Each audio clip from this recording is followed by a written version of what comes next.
ceremony by pressing the button.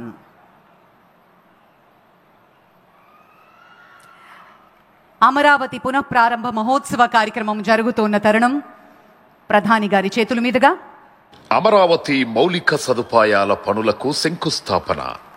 గౌరవనీయులైన ప్రధానమంత్రి గారు అమరావతి అభివృద్ధి కోసం 74 కీలక మౌలిక సదుపాయాల ప్రాజెక్టులకు శంకుస్థాపన చేస్తారు.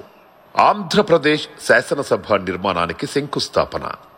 250 మీటర్ల ఎత్తులో 11.22 లక్షల చదరపు అడుగుల విస్తీర్ణంలో ఆంధ్రప్రదేశ్ శాసనసభ నిర్మించబడుతుంది.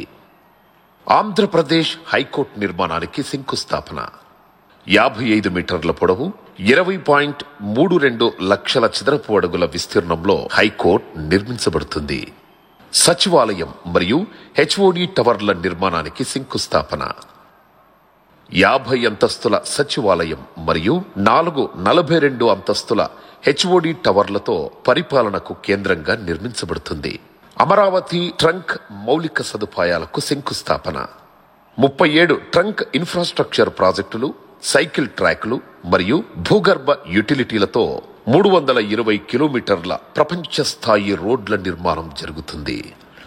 అమరావతి వరద నివారణ పనులకు శంకుస్థాపన. వరద నివారణతో పాటు నగర అవసరాలకు 0.53 టీఎంసీల నిల్వ సామర్థ్యం గల 3 జలాశయాల నిర్మాణం. అమరావతి ల్యాండ్ పూలింగ్ స్కీమ్ మౌలిక సదుపాయాలకు శంకుస్థాపన. 1.281 కిలోమీటర్ల రోడ్లను కవర్ చేస్తూ 13 జోన్లలో సమగ్ర పౌర సౌకర్యాలను అందించనుంది. అమరావతి గృహ మరియు భవన ప్రాజెక్టులకు శంకుస్థాపన.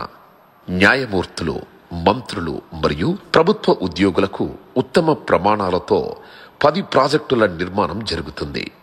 ఈరోజు అమరావతి ప్రపంచ స్థాయి రాజధానిగా, నిజమైన ప్రజా రాజధానిగా మారడానికి ముందడుగు పడుతోంది. అద్భుతమైన మన అమరావతి పునఃప్రారంభాన్ని మనం వీక్షించాం. గట్టిగా అందరం ఒకసారి చప్పట్లతోటి అభినందనలు తెలియజేసుకుందాం మన కూటమి ప్రభుత్వానికి, గౌరవనీయులైన ముఖ్యమంత్రి గారికి. Ladies and gentlemen, from the banks of the Krishna river, Amaravati has echoed with tales of kings, monks